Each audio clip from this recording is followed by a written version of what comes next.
Hi, Vicky. Hi, Shane. Today, we're talking about rain, kind of. So, Okay. yeah, I know I'm already starting off strong, but I was wondering, what do you think of when you think of rain? Like whether as a constant or a specific experience, or what? Like, Oh, sure. what are your feelings? What are my feelings about rain? I don't like it. Okay. But I don't know. I feel like it's very hard for me to be in the rain and not just get sopping wet, no matter what amount of rain. Somehow, like I don't like umbrellas. Oh. So I'm just always like walking through the rain and Okay. soaking wet. And So you have like Yeah. it's a classic case. You have a raincoat on, but then the bottom of you is probably completely wet because we don't actually, for some reason, I feel like as a society, we don't cover the bottoms of us, but we'll put raincoats on. You know what I mean? There's like no rain. yeah, isn't that funny? It is kind of That's weird, very right? funny. Yeah, but I also don't necessarily always, I only like recently got a raincoat. I would just So be, it's your own fault that you don't. it's my own fault. Yeah, but I think so when I was younger, my dad and I would go to car shows all the time and like swap meets. Okay. And my dad would like sell motorcycle parts at swap meets.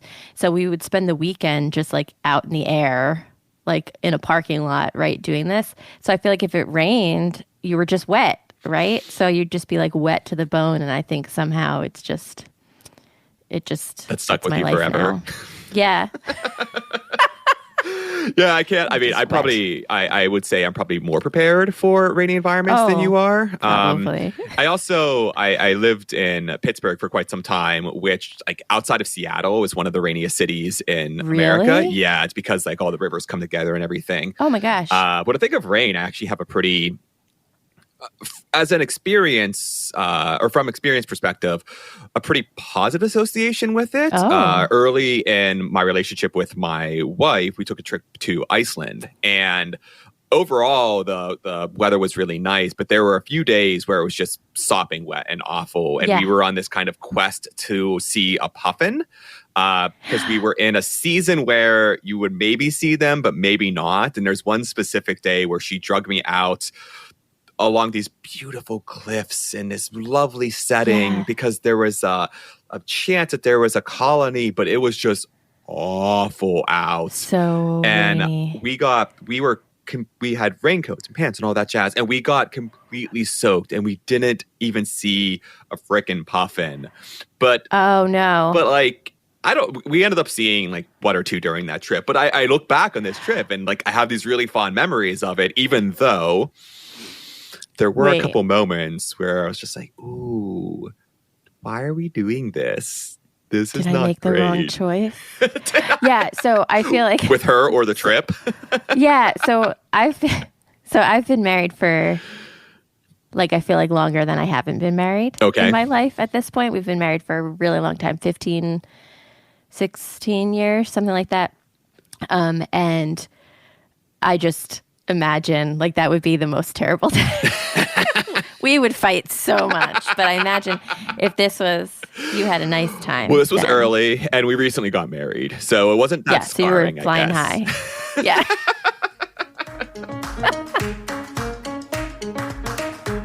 Science is fascinating, but don't just take my word for it. Join us as we hear stories from scientists for everyone. I'm Shane Hanlon, And I'm Vicky Thompson. and this is Third Pod from the Sun. All right, so Vicky, so when I say the word hydrology, what comes to mind for you? Well, alluvial flow, actually. Now I have an actual reason to say that. We were talking about this before we got to the pod. Yeah. Yes. Yeah. Yeah, but really, like hydrology comes right to mind: rivers, flowing water, moving water. Yeah. Right? No, that's for me too. I mean, you are not a scientist by training. I am a biologist by training, so I'm just as out there as many other folks. But so throwing that in that's my why we're face. talking about rain today. And I think many folks might not appreciate a rainy day, myself included.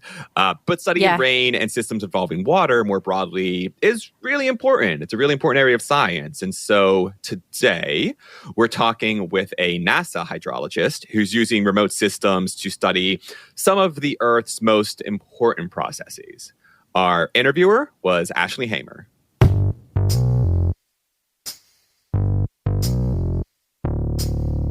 My name is Dr. Matthew Rodell, and I'm the Deputy Director of Earth Sciences for Hydrosphere, Biosphere, and Geophysics at NASA's Goddard Space Flight Center. I oversee an organization of about 400 scientists, engineers, and other support personnel working on basically improving remote sensing of the Earth system, and particularly in the areas of the hydrological cycle, the cryosphere, biospheric cycle, and other related processes. So we help develop new remote sensing systems, help to put them up into space, and then make use of the data that comes down from them. Nice. And so remote sensing specifically, what does that do for us? What's the goal there? Well, there's so many different processes happening on Earth, and you can't measure all of them all the time using ground-based instrumentation. So if you just take an example of rainfall, it's a hugely important thing to measure. It results in the water that's available to us as humans, and also the water that's available to natural systems as well on the land surface. You can't put a rain gauge everywhere on Earth. And even in the US, where we have a relatively dense network, there still could be miles or tens of miles between precipitation measurements. And so the only way to really make a measurement everywhere is from space. So we have some satellites in space that are looking down and measuring waves and other observables that are then used to infer the amount of precipitation happening at the surface. And this allows us to basically map global precipitation every few hours everywhere on Earth. And that's just one example. There are a lot of other examples of things we do with remote sensing in not just hydrology, but biospheric sciences, oceanography, atmospheric. I mean, that's a lot of different areas. Well, speaking of science, what drew you to science in the first place? Well, when I was a kid, before cell phones and all that, I was outside all the time. I was always outside the house, I don't even know what I was doing, just run around the woods and doing little experiments. And, I would catch caterpillars and raise them into butterflies, or, try to catch frogs, or, who knows what I was doing. But I was always outside. And so I was always sort of a naturalist without even knowing what that was. I've always been concerned about preserving natural resources. And I remember doing a report in ninth grade science class on deforestation of the Amazon. And the report on the Amazon rainforest, I think, was sort of a big turning point for me, where I really started to focus in a particular part of science, which was, the environment. When I was in college, I took a class, an environmental geology class with Professor Pat Burkhart, and he had an outdoor, laboratory that was associated with the class. We do experiences outside, and it was just super enlightening. And he had an amazing, respect for the Earth that he conveyed to us. And I learned a lot about, what happens when you recycle things. Where does it really go, and what are the issues at a landfill? What are the issues at a paper plant, at a nuclear facility? And just a lot of things that were really eye-opening. And I feel like he was a mentor, and later he actually was my first hydrology professor, which is the area that I'm specializing in. Yeah, it's wonderful to have good mentors. I feel lucky that, I had enough inspiration, and I sort of followed the opportunities that were there, and that led me where I am.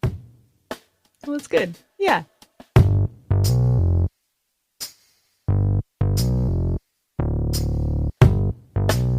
So you mentioned a little bit about your education and career path. Let's go back and just talk about how you ended up where you are. Like, what path did you take? Like I said, I didn't start out thinking, okay, I'm going to be a hydrologist at NASA. That didn't come until much, much later. And I think along the way, I just sort of went where the opportunities were and to things that interested me. So when I was in college, I was going to be a math major in pre-med, and that didn't really work out. I didn't like the math department. I wasn't very good at chemistry. So I just sort of changed directions, and I tried, several different things, and eventually ended up being an environmental science major. When I came towards the end of college, Professor Burkhart was moving out of his house, and several of the students, including myself, were there helping him move. And I was one of the last ones there, and he asked me what I was going to do after college. And I said, I'm applying for jobs, so I'm not really sure. And he gave me a card and said, why don't you try this environmental company where I used to work in New Jersey? And I did, and that ended up being my first job. So I worked for a year in New Jersey for EMS Environmental. And towards the end of that year, my future wife and I had been applying to graduate schools. And a couple that we got into were University of Colorado and University of Texas, and we visited them both, and both liked Texas, and they had a lot of money there for supporting graduate students, so that seemed like a good deal. We had to make a decision. Were we going to defer for a year, or were we going to go straight out there? And, it was a really tough decision, and I had actually been offered a promotion in my job, and we just decided to go for graduate school and go out there, which ended up being the right decision because that's when I met Jay Familietti, and he set me on the course, for doing GRACE hydrology, which was, has been the foundation of my entire career. So really lucky I made the decision when I did. But, again, sort of just following opportunities that were there. I mean, when I went to University of Texas, I didn't know I was going to be working with Jay Familietti. I actually thought I was going to be doing something more like my job with the groundwater contamination and that sort of hydrogeology. And he steered me towards remote sensing based hydrology, which I had never even heard of before I got there, but it seemed interesting, and he gave me an opportunity, and I took it. So again, it was sort of the path that was given to me, and not me sort of trying to steer the ship too hard. And then when I got my first job, it was someone that I knew that I'd met at AGU fall meeting actually, and so that was just sort of following the opportunity as well. Yeah, that's great. I mean, I could imagine that decision between going with the job that you'd just been promoted in and going to graduate school was probably a pretty big decision. I mean, what led to you making that decision? My future wife and I had been talking about what are we going to do, and we decided that we were going to stay where we were, defer the graduate school admission, and I would work for another year, take this promotion. I got a message on my answering machine the last day when we were supposed to make the decision, and she said, no, I think I think we need to go to graduate school. You have to do it. And so I couldn't get in touch with her. So I was like, okay, well, I guess that's it. We're going to graduate school. And so I sent the letter and said we were accepting. And I told my boss that I was going to be leaving. And then later on, Jenna said, no, I don't know. I'm not sure. Maybe that was the wrong idea. And it was too late. And so, I don't know if we had cell phones back then. I don't know what we would have done. It might have actually, my life could have been totally different. Wow. How much things changed. That's amazing. Yeah. But it sounds like, fate intervened somehow, and you got to work with a really great mentor, and, you're here now. So that's wonderful. What personal achievement are you most proud of? The personal achievement I'm most proud of is raising a family of 4 kids. On the professional side, I think one of the things I'm most proud of is I was one of the first GRACE hydrologists, and when Jay Familietti and I first became involved with GRACE, most hydrologists had never heard of it, and any ones that had heard of it were pretty skeptical that it would ever be useful. And so it was a bit of a risk focusing my dissertation on that topic.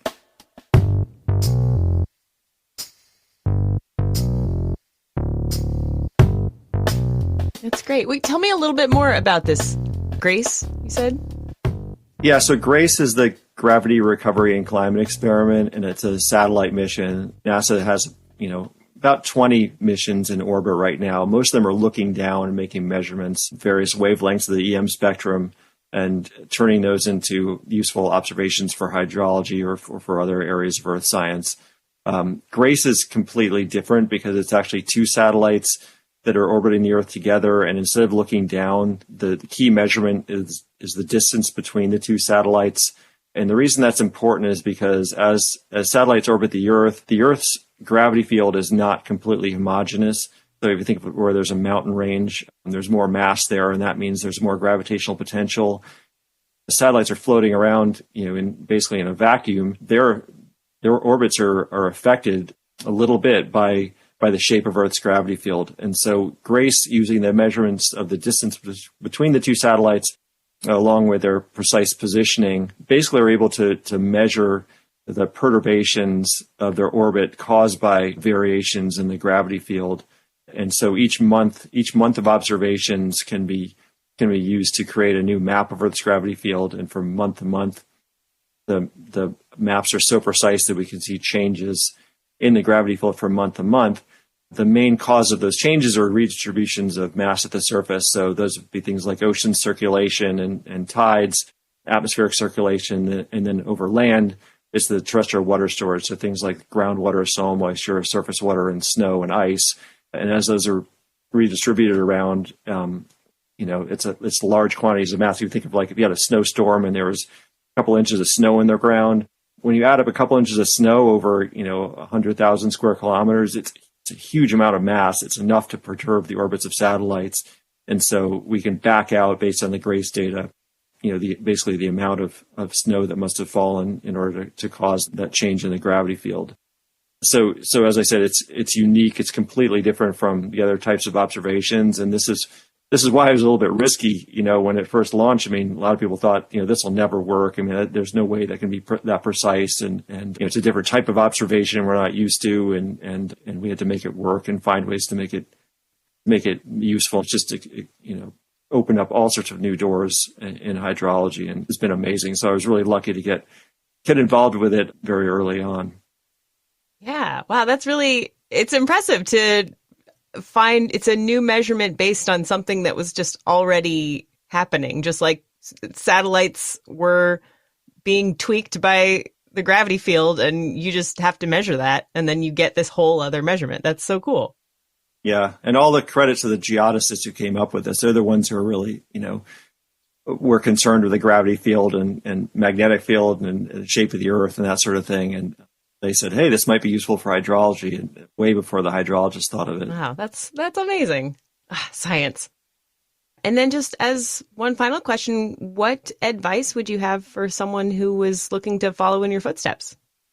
I think a lot of people don't realize to be very successful as a scientist, not just someone who's toiling away in a room or being given direction. You need to be a very good communicator and team player.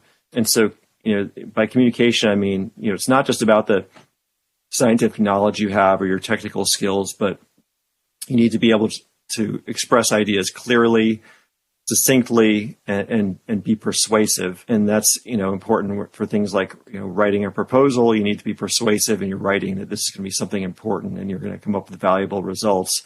Or if you come up with a result from your research, you need to be able to write that clearly and succinctly so people understand what you're doing, and somewhat persuasively if you have a conclusion that might differ from the current mainstream or something like that. So I think if you're in high school or college and you're interested in becoming a scientist and you thought, well, I'm just going to really focus on science and math classes, I would say, well, I think you really need to pay attention to your English classes and make sure that you know how to write and communicate.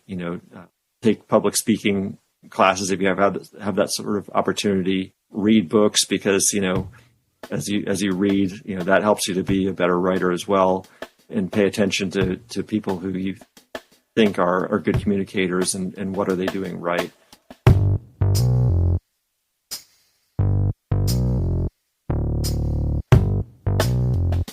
Vicky, I think he might be talking about us.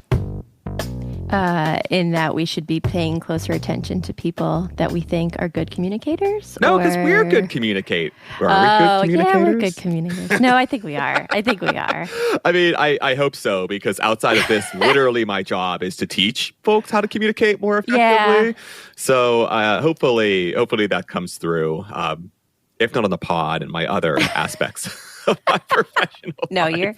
You're a good communicator, Shane. Oh, well, thank you. You're welcome. Thank you again to Matthew for sharing his work with us. And with that, That's all from Third Pod from the Sun. Special thanks to Ashely Hamer for conducting the interview and to NASA for sponsoring this series.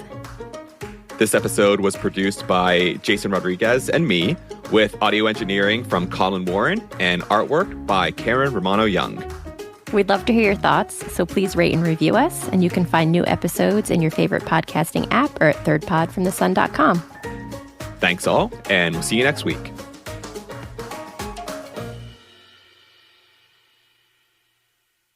We'd love to hear your thoughts, so please write and rate. I read right. It does say right, in Oh, all fairness. boy. That's on me. I don't know why it says right. It probably always says that, and Actually, I just don't read it. I've been literally copying this over for weeks now. So it's always said, please write and review us. Oh my gosh. Okay. Yeah. First time I'm actually paying attention. Okay. We'd love to hear your thoughts, so please rate and review. This is We'd love to hear your thoughts. Oh, wait. What? No, go ahead. I'm just messing up now.